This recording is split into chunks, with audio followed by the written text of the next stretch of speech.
Halo adik-adik, kita akan memulai persekutuan anak kita hari ini. Mari kita bangkit berdiri, kita mengangkat satu pujian. Ku menang bersama Yesus Tuhan. Ku menang bersama Yesus Tuhan. Ku menang di dalam peperangan. Ku menang atas segala setan. Haleluya, haleluya, ku menang. Haleluya, dia bangkit. Haleluya, dia hidup. Haleluya, dia naik. Roh Kudus. Sekali lagi, ku menang. Ku menang bersama Yesus Tuhan. Ku menang di dalam peperangan. Ku menang atas segala setan. Haleluya, haleluya, ku menang. Haleluya, dia bangkit.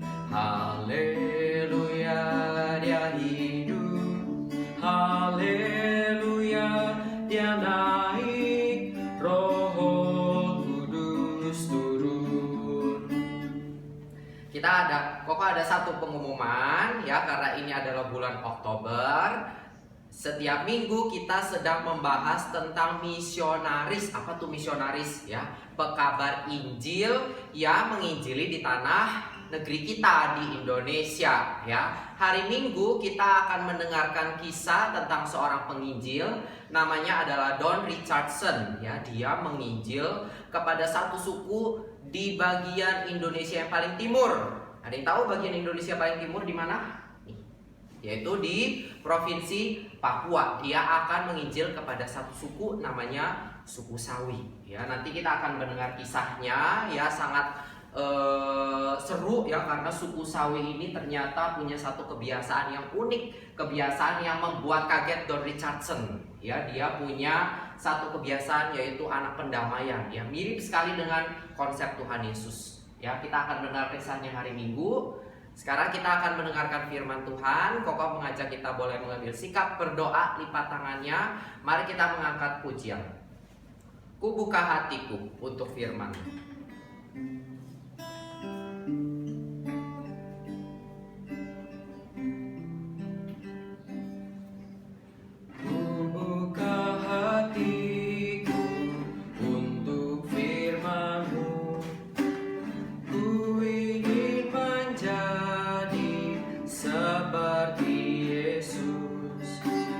Berfirmanlah Tuhan, ku mau mendengar dan melakukannya setiap hari. Roh Kudus yang manis, tolong aku menuruti firman.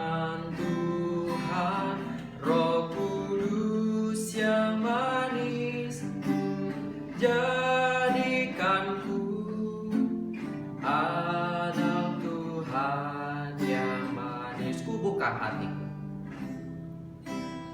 Ku buka hatiku untuk firman-Mu. Ku ingin menjadi seperti Yesus. Berfirmanlah Tuhan, mau mendengar dan melakukannya setiap hari.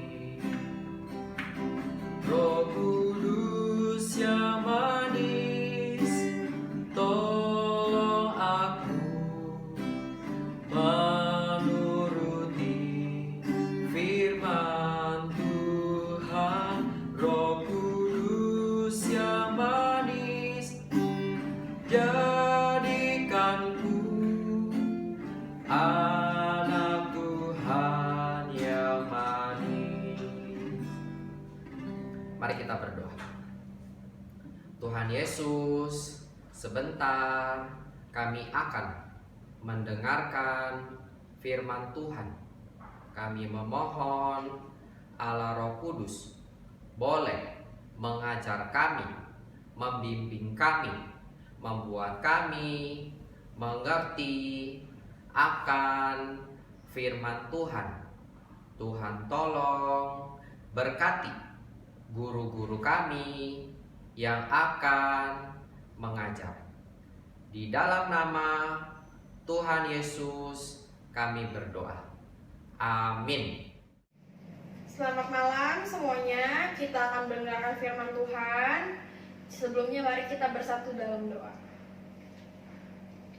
Bapa kami di surga, kami mau belajar tentang firman Tuhan.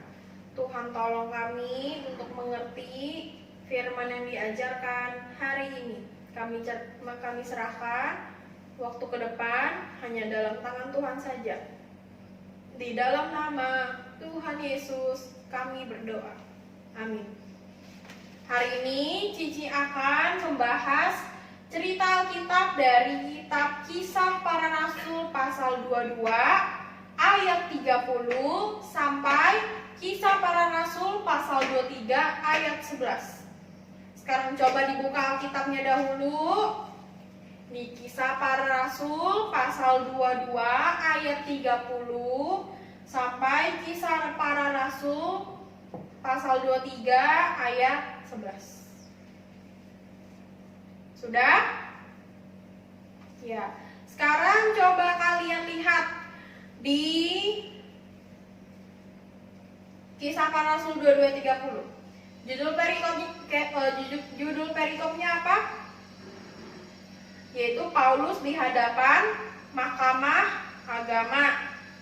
Ya, kalau sebelumnya itu Paulus berada di dalam markas, yang mana dia lagi konteks ini Paulus lagi di kota apa? Kota apa? Di kota Yerusalem.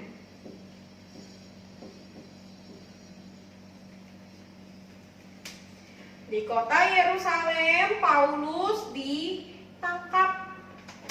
Ya, waktu itu ada satu kepala pasukan, ya, kepala pasukan yang mau mencari tahu kenapa sih Paulus sampai ditangkap. Ya, kalau di perikop sebelumnya kalian belajar ya minggu lalu kalau Paulus tadinya mau diapain? Disesah, ya, maksudnya disesah itu mau disiksa, tapi tidak jadi. Tetapi ada satu kepala pasukan yang tetap penasaran, kenapa sih Paulus ini ditangkap, mau dihukum. Coba kita baca di Kisah Para Rasul 22 ayat 30. Paulus di hadapan Mahkamah Agama. Namun kepala pasukan itu ingin mengetahui dengan teliti apa yang dituduhkan orang-orang Yahudi kepada Paulus. Karena itu pada keesokan harinya ia menyuruh mengambil Paulus dari penjara dan memerintahkan supaya imam-imam kepala dan seluruh mahkamah agama berkumpul. Lalu ia membawa Paulus dari markas dan menghadapkannya kepada mereka. Cara kepala pasukan ini bisa mau cari tahu ya kenapa Paulus diadili. Dia bawa Paulus kemana? Ke Mahkamah Agama.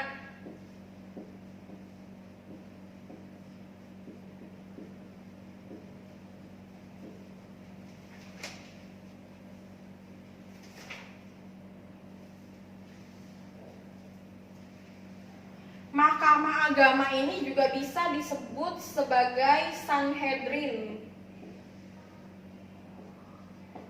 Ya, kedua hal ini adalah kedua hal yang sama ya. Mahkamah Agama itu apa sih? Ya, ini adalah satu pemimpin ya, isinya itu kira-kira ada 71 anggota di dalam Mahkamah Agama ini. Mereka ini adalah dewan tertinggi ya bagi bangsa Yahudi, dewan tertinggi agama Yahudi di saat itu. mahkamah agama. Paulus dibawa ke mahkamah agama untuk diadili ya. Lalu pada Kisah Para Rasul 23 ayat 1 kita baca, sambil menatap anggota-anggota mahkamah agama, Paulus berkata, "Hai saudara-saudaraku, sampai kepada hari ini aku tetap hidup dengan hati nurani yang murni di hadapan Allah." Paulus saat dihadapkan kepada mahkamah agama, dia memulai satu kalimat ya. Dia bilang, "Paulus, saya ini adalah orang yang telah hidup dengan hati nurani yang benar, yang murni di hadapan Allah." Apa sih itu maksudnya?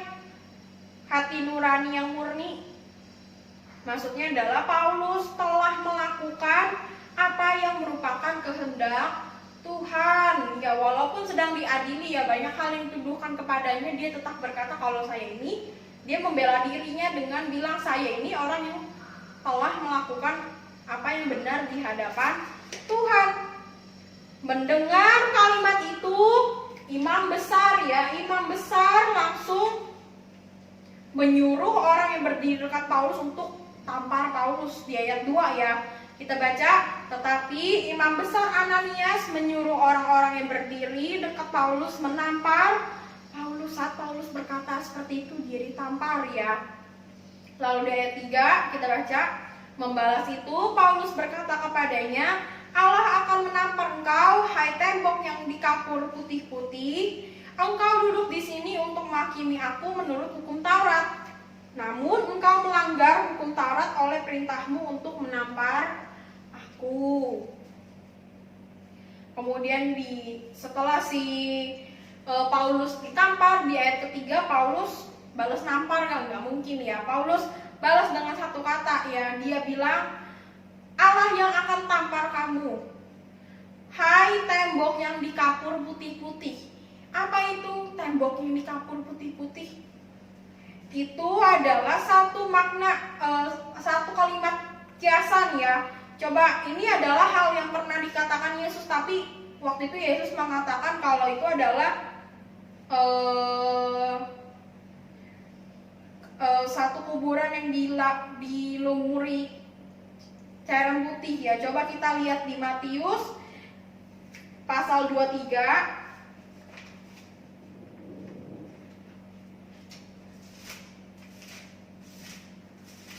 Matius pasal 23 ayat 27 sampai 28.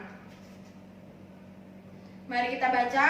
Ini Yesus yang berkata ya, "Celakalah kamu, hai ahli-ahli Taurat dan orang-orang Farisi, hai kamu orang yang munafik, sebab kamu sama seperti kuburan yang dilabur putih, yang sebelah luarnya memang bersih tampaknya, tetapi yang sebelah dalamnya penuh tulang belulang dan pelbagai jenis kotoran.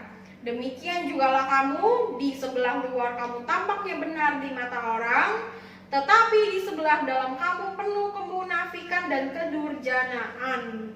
Ini jadi antara tembok yang dikapur putih-putih dan kuburan yang dilaburi putih itu memiliki makna yang sama ya, yaitu Paulus ingin berkata, kalian ini isi orang yang ada di Mahkamah Agung ini adalah orang yang munafik. Dia katain munafik karena Paulus lalu melanjutkan perkataannya, dia bilang, kamu ini semua orang munafik. Kamu mengadili saya karena hukum Taurat, tapi kamu sendiri itu melanggar hukum Taurat loh. Lalu di ayat 4, apa respon orang-orang yang mendengar itu? Orang-orang itu bilang, ayat 4, dan orang-orang yang hadir di situ berkata, "Engkau mengejek imam besar Allah." Ayat 5, jawab Paulus, "Hai saudara-saudara, aku tidak tahu bahwa ia adalah imam besar. Memang ada tertulis, janganlah engkau berkata jahat tentang seorang pemimpin bangsamu." Lalu di ayat 6, dan karena ia tahu bahwa sebagian dari mereka itu termasuk golongan orang Saduki dan sebagian termasuk golongan orang Farisi, Ia berseru dalam mahkamah agama itu, katanya, "Hai saudara-saudaraku, aku adalah orang Farisi, keturunan orang Farisi. Aku dihadapkan ke mahkamah ini karena aku mengharap akan kebangkitan orang mati." Ya, karena di ayat 6 ya, si Paulus ini mulai berkata-kata mengenai orang Farisi dan orang Saduki ya. Sebelum kita membahasnya, coba Cici mau tanya, apa itu perbedaan orang Farisi dan orang Saduki?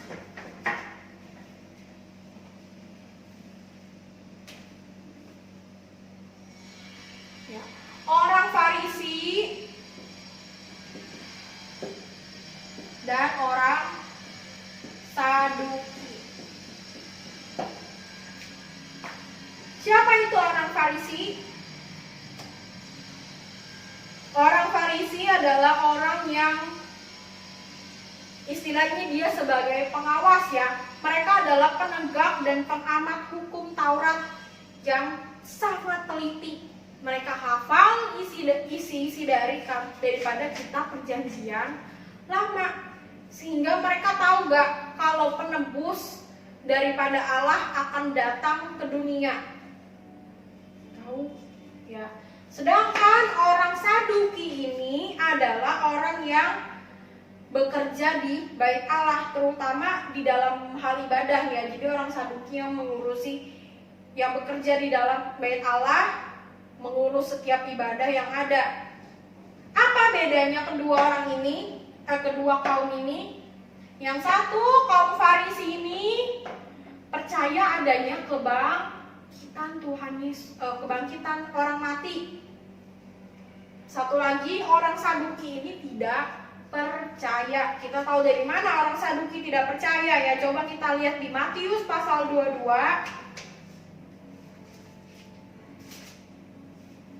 Matius pasal 22 ayat 23. Kita baca bersama-sama. Pada hari itu datanglah kepada Yesus beberapa orang Saduki yang berpendapat bahwa tidak ada kebangkitan. Mereka bertanya kepadanya ya. Jadi di Matius pasal 22 ini ceritanya orang Saduki mau mencobai Yesus ya. Orang Saduki ini dia orang yang tidak percaya adanya kebangkitan. Orang Saduki nanya, "Tuhan, kalau ada satu wanita yang menikahi satu lelaki, lalu lelaki yang dinikahi ini meninggal, lalu wanita ini menikah dengan adik lelakinya sampai 7 kali, pokoknya ya 7 bersaudara. Nanti pada saat kebangkitan wanita ini akan menjadi istri siapa, Yesus?" Dia mencoba Yesus dengan pertanyaan seperti itu ya, menandakan kalau orang Saduki ini adalah orang yang tidak percaya akan kebangkitan, tapi orang Farisi percaya. Di ayat 6 Paulus bilang, "Hai saudara-saudara, aku ini orang Farisi. Aku ini keturunan orang Farisi. Aku dihadapkan ke mahkamah ini karena aku mengharap akan kebangkitan orang mati." Ya, kira-kira apakah Paulus benar orang Farisi?